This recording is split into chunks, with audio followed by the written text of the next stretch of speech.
السلام علیکم ورحمۃ اللہ وبرکاتہ۔ میرے پیارے آقا علیہ الصلوۃ والتسلیم کے پیارے دیوانوں، خاتون جنت حضرت فاطمہ الزہرا رضی اللہ تعالی عنہا کی کنیزوں، تذکرۃ الانبیاء کے 76ویں ایپیسوڈ میں آپ تمام کا استقبال ہے۔ ہم نے کل تک اللہ کے نبی سیدنا شعیب علیہ السلام کے واقعات کو سماعت کیا۔ آج کے درس میں انشاءاللہ ہم اور آپ اللہ کے نبی سیدنا موسیٰ علیہ السلام اور ہارون علیہ السلام کے تعلق سے سماعت کریں گے۔ آئیے آگے بڑھنے سے پہلے حسب معمول اللہ کے پیارے محبوب صلی اللہ علیہ وسلم کی بارگاہ میں ہدیہ غلامی درود و سلام کے انداز میں پیش کر لیں۔ آپ تمام سامعین اکرام سے گزارش ہے کہ آپ بھی میرے ساتھ مل کر درود شریف کا نذرانہ ضرور پیش کریں۔ پڑھیں الصلاۃ والسلام علیک یا رسول اللہ، الصلاۃ والسلام علیک یا حبیب اللہ، الصلاۃ والسلام علیک یا نبی اللہ، وعلی آلک واصحابک یا نور اللہ صلی اللہ تعالی علیہ وسلم۔ میرے پیارے آقا علیہ الصلوۃ والتسلیم کے پیارے دیوانوں، خاتون جنت حضرت فاطمہ الزہرا رضی اللہ تعالی عنہا کی کنیزوں، آپ تمام سے گزارش ہے کہ ہمارے ان ایپیسوڈز کو آپ بغور آخر تک ضرور سنیں اور ساتھ ہی اسے اپنے دوست احباب کے ساتھ بھی زیادہ سے زیادہ شیئر کرنے کی کوشش کریں۔ انبیاء علیہ السلام کی زندگی کے واقعات کو سننے کے بعد ہمارے اور آپ کے علم میں اضافے کے ساتھ ہی نامہ اعمال کی نیکیوں میں بھی خوب اضافہ ہوگا، اور اسی کے ساتھ انبیاء علیہ السلام کی زندگی کے واقعات، ان کی قربانی، ان کی آزمائشیں، ان کی تمام دینی خدمات کو سن کر ہمارا اور آپ کا ایمان تر و تازہ ہوگا، عقیدہ مضبوط ہوگا اور دلوں میں انبیاء علیہ السلام کی عظمت اور محبت پیدا ہوگی، جس سے اللہ رب العزت ہماری اور آپ کی دنیا اور آخرت کو سنوار دے گا۔ اگر آپ ہمارے چینل پر نئے آئے ہیں اور آپ نے اسے سبسکرائب نہیں کیا تو SDI آڈیو چینل کو ابھی سبسکرائب کر لیں اور آئندہ آنے والے تمام نئے ایپیسوڈز کی نوٹیفیکیشن کے لیے بیل آئیکن کو کلک کرنا نہ بھولیں۔ تو آئیے شروع کرتے ہیں۔ بنی اسرائیل، حضرت یعقوب علیہ السلام کی اولاد کو بنی اسرائیل کہا جاتا ہے کیونکہ اسرائیل آپ علیہ السلام کا لقب ہے یا آپ کا دوسرا نام ہے۔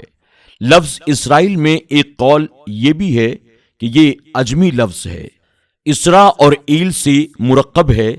اس کے 4 معنی بیان کیے جاتے ہیں: عبد یعنی بندہ، عبادت کرنے والا، سفوت یعنی برگزیدہ انسان، اور مہاجر یعنی ہجرت کرنے والا، اور ایل کا معنی ہے اللہ تعالی۔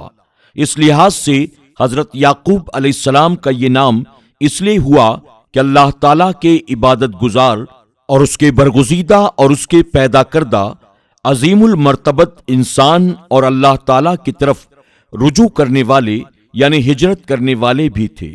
بعض حضرات نے کہا کہ یہ لفظ عربی سے اسرا کا معنی ہے رات کو لے جانا اور ایل کا معنی ہے اللہ تعالیٰ۔ اب اس لحاظ پر آپ کا نام اس لیے رکھا گیا کہ اللہ تعالیٰ نے آپ کو رات کے وقت اپنی طرف رجوع کرایا کہ آپ کی طرف ہجرت کرنے والے ہوئے۔ موسیٰ علیہ السلام، حضرت موسیٰ علیہ السلام کے والد کا نام عمران ہے جو اپنے قبیلے کے سردار تھے۔ لدی بن یعقوب کی اولاد میں سے تھے۔ موسیٰ علیہ السلام کی والدہ کے نام میں اختلاف ہے۔ یارخا، یارخت، نوحا نز، یوخا نز، لوخا، مریم، یہ تمام نام ذکر کرنے کے بعد حاشیہ جلالین میں ذکر کیا گیا ہے۔ صحیح قول پہلا ہی ہے یعنی یارخا، جیسے روح البیان میں ہے۔ مفتی احمد یار خان نعیمی رحمت اللہ تعالی علیہ نے تفسیر نعیمی میں آئز لکھا ہے۔ حضرت ہارون علیہ السلام، آپ حضرت موسیٰ علیہ السلام کے سگے بھائی ہیں، بہت بڑے حوصلہ مند اور بردبار تھے۔ بنی اسرائیل آپ سے بہت محبت کرتے تھے۔ وہ موسیٰ علیہ السلام سے